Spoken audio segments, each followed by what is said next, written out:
Frédéric Parfin. Je travaille sur ce bateau, donc vous pouvez voir qui est amarré sur la Seine. J'habite au centre de Paris et donc je prends le métro jusqu'à une station de bateau, gare d'Austerlitz. Et donc j'arrive directement sur le quai. C'est très varié. Il y a à peu près il y a 60 millions d'habitants, un peu plus de 60 millions d'habitants en France. Et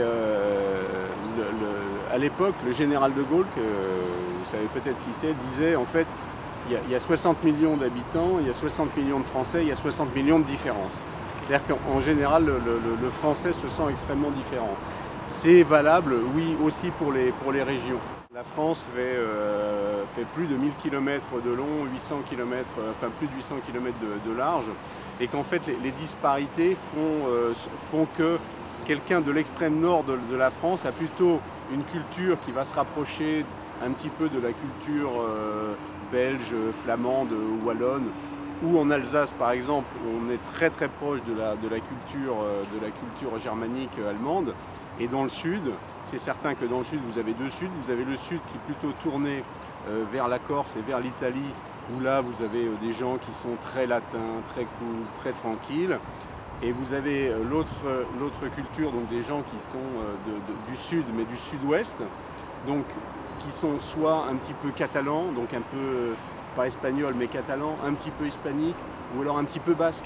Donc c'est encore des gens qui ont une culture différente et qui sont également du sud, qui ont un accent aussi différent, parce qu'ils parlent très différemment, et qui ont une manière de se comporter qui est aussi différente.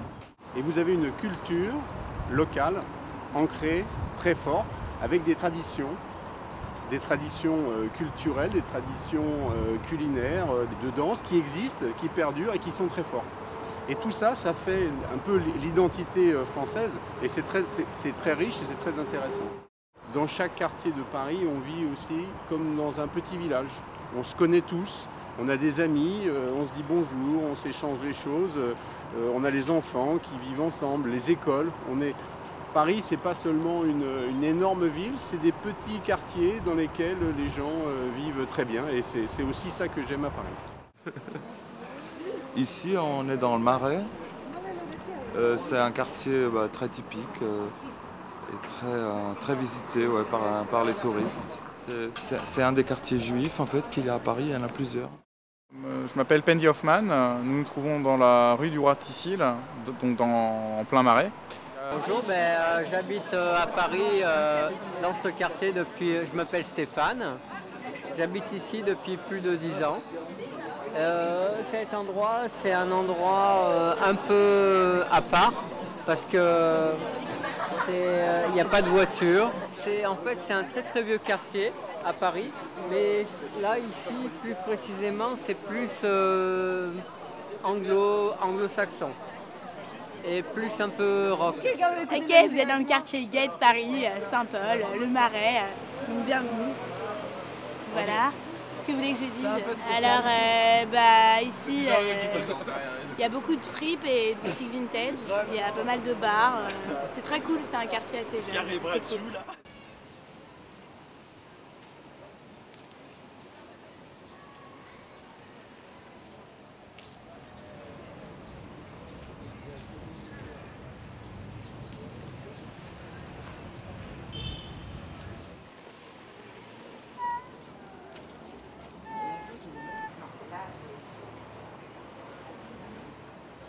De police. De l'autre côté, vous avez la conciergerie. Et ça, c'est le pont Saint-Michel, le quartier latin. Ah, ok. C'est quel arrondissement? Du 5e arrondissement. 5e et 6e arrondissement de Paris.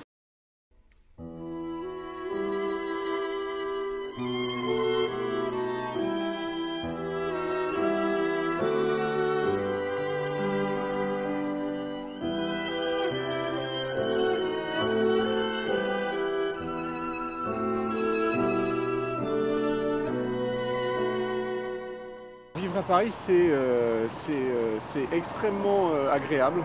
Moi, vraiment, je suis amoureux de Paris, je suis amoureux de mon quartier, je suis aussi amoureux de la Seine, je suis attaché à tout ça. Je sais en profiter, c'est-à-dire qu'il n'y a pas une seule journée où je ne sorte de chez moi en disant c'est super, quel bonheur d'habiter là, qu'est-ce que c'est beau, j'adore cet endroit et je prends vraiment du plaisir et j'en ai conscience, j'ai conscience du plaisir et du bonheur. C'est à la fois à Paris, on a l'impression que c'est difficile, que c'est contraignant, que c'est compliqué, que les gens sont énervés, sont nerveux. En fait, quand on y vit, quand on y travaille, pas du tout, puisqu'on est dans le même rythme. Donc on n'a pas ce décalage que lorsqu'on vient en vacances ou lorsqu'on vient pour quelques jours. Donc c'est une vie extrêmement agréable que j'ai absolument pas envie de changer. Et la vie à Paris est simple. C'est pas quelque chose vraiment de compliqué. Il y a tout ce qu'on connaît, tout ce que vous pouvez connaître, c'est-à-dire évidemment les arts, les spectacles, les restaurants, l'animation, la vie parisienne.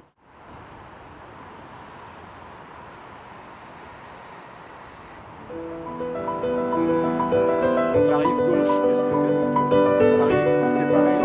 Il y a deux mentalités à Paris. Il y a la rive gauche et la rive droite.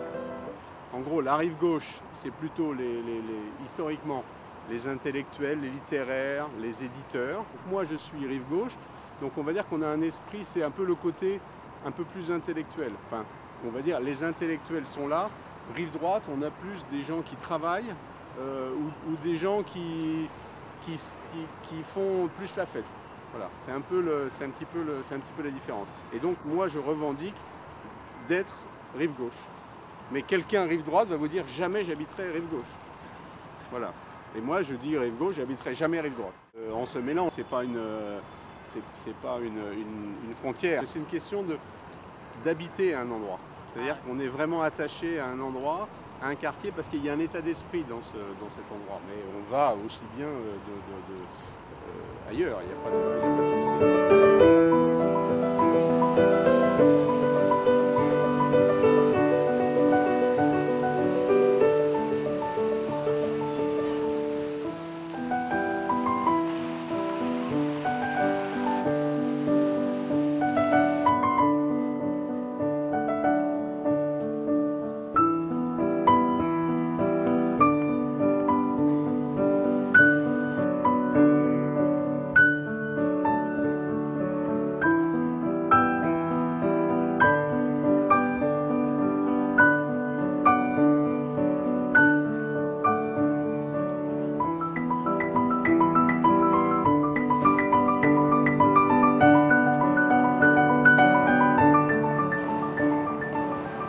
Ce bâtiment, on appelle le Panthéon.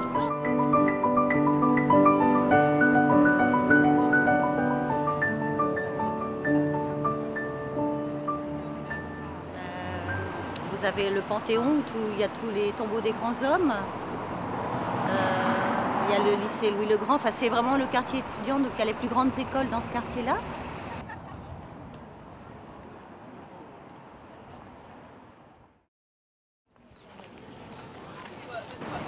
J'aime bien les quartiers populaires. Ici, c'est pas trop populaire. Enfin, si, parce qu'il y a les étudiants, mais sinon, c'est un quartier assez bourgeois, assez riche, quoi. C'est pas tout le monde qui peut habiter là. Moi, je suis née à Paris, mais dans le 18e arrondissement, à Montmartre, Sacré-Cœur, le Sacré-Cœur, vous voyez? Oui, j'aime Paris, j'adore. Je trouve qu'il y a plein de choses à faire, même sans dépenser d'argent, il y a toujours quelque chose à voir et à faire à Paris. Il y a des expos gratuites, il se passe toujours quelque chose, il y a des spectacles de rue, il y a toujours quelqu'un qui fait un truc.